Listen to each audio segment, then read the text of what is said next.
This is Gary Atensi with CNTV, and we are located in Morrison, Colorado, on the outskirts of Denver here. We're not far from downtown Denver and just a stone's throw away from the Red Rocks Amphitheater.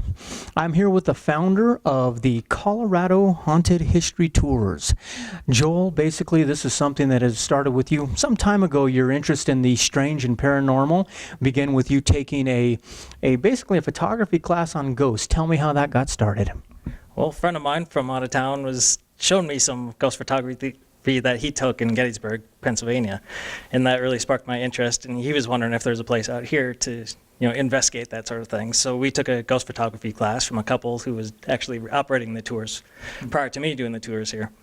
And then we, took those. I developed a relationship with the couple that was operating those tours. And then when they moved to Wyoming, they sold the business to me. So left you to take on the tours around Morrison here.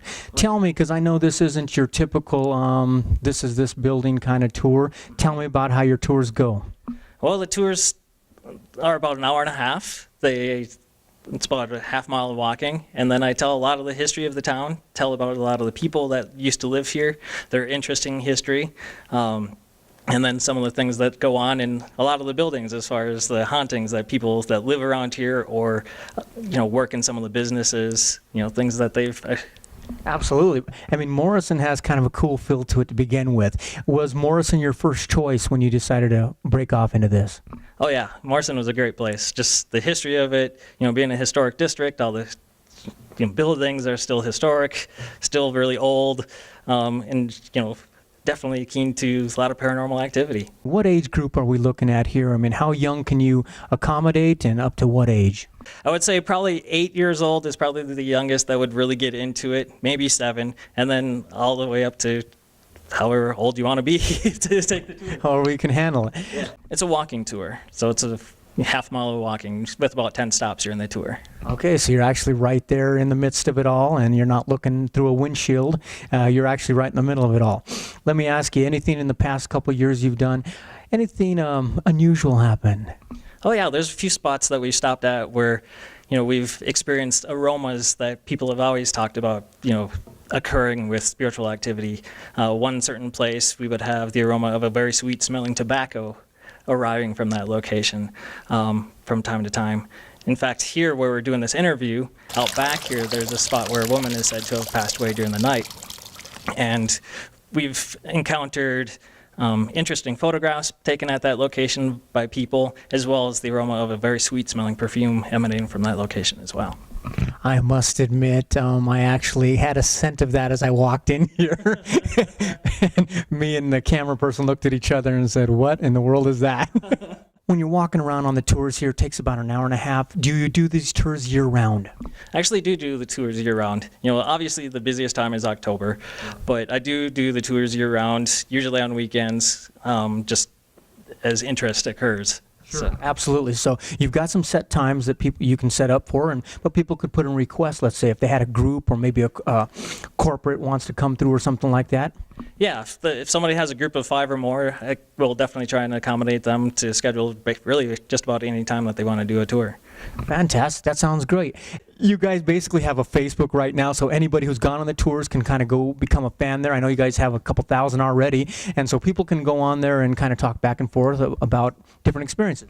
Oh yeah, people can go on the Facebook page. They can post pictures that they've taken during the tour, make reviews of the tour, and just talk about anything paranormal in Colorado or really nationwide that they feel like talking about. And I can respond back to them, and they converse back and forth about things that they've experienced too. So obviously Halloween just around the corner. That's your top time when people want to get out and do whatnot. Do you actually have a tour on Halloween night? I actually do have a tour on Halloween night. And if people want to book this tour, they just got to call the phone number there, or is it best for them to get on the website and actually contact that way? They can contact me either way. They can call the phone number, which is 888-649-3849, or they can email at tours@coloradohauntedhistory.com. Perfect. Sounds good. Now tell me on this tour, I know you've got probably a random of 8 to 10 spots that you probably take them through. Tell me your top 3, your top favorite ones, and give me a little idea of what they're going to be seeing. Okay. First top spot is definitely the Cliff House where we're doing this interview from right now. This is the original home of George Morrison, who the town was named after. He's been felt around on the premises. There's been the next owner after that. His wife essentially lost her mind, and so she was institutionalized and she was brought back here. And it was said that he was so overcome with grief that he actually walked out of the back side of the property and hanged himself in a barn out back. And some people have experienced him roaming around the back property. And then there's been some other interesting people from a time when it was a flop house and a boarding house, such as a World War I veteran who had a peg leg, and people experienced the step clomp experience of somebody walking on a wooden floor up on the second floor. Even though it's now carpeted up there, it still sounds as if he's walking on a wooden floor. And then just all kinds of other paranormal activity going on here. Fantastic. If these walls could talk, huh? Oh, yeah. Tell me about the next one. Next one would be the Horton House Bed and Breakfast. That was originally owned by Mr. Tom Lewis and his family, and he operated a business on that property with his partner James Abbo. He got into some pretty ill health in his later years of life, and he asked his daughter to marry his business partner, but at the time she was 37 years old, so she's definitely considered a spinster. Reason why she was a spinster probably was she was an alcoholic and also suffered from depression. And it was said that they were married for a short period of time, and then she slipped back into her depression and then hanged herself in the barn out back on that property as well. So a couple hangings during this tour. Third place, I would say, is probably Tony Rigatoni's. Tony Rigatoni's is said to have been the location of a murder of an 8-year-old girl near the turn of the century, and she's been known to have a hatred towards men. So she's been known to throw pots and pans at the male chefs, swing a couple gates up on the second floor and hit the men in very delicate parts of their anatomy, and just really confuse a lot of the people that work there. They've seen her presence just kind of roaming the property from time to time, too.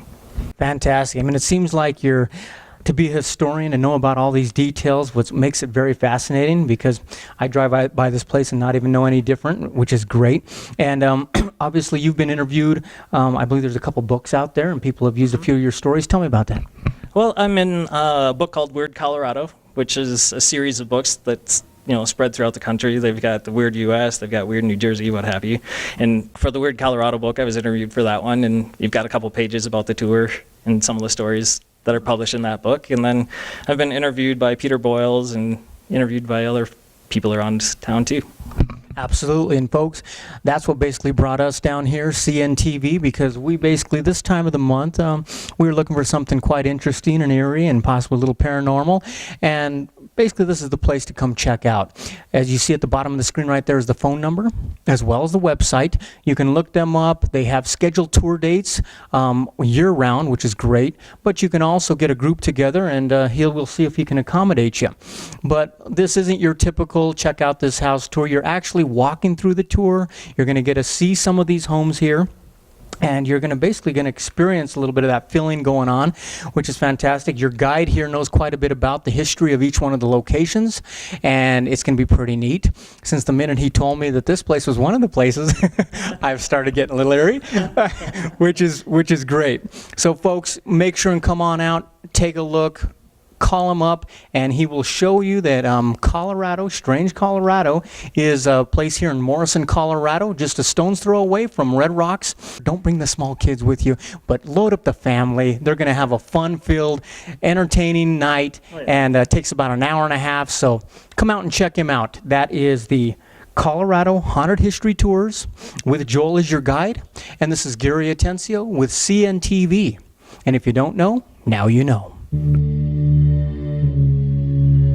Ha ha ha ha ha ha ha ha.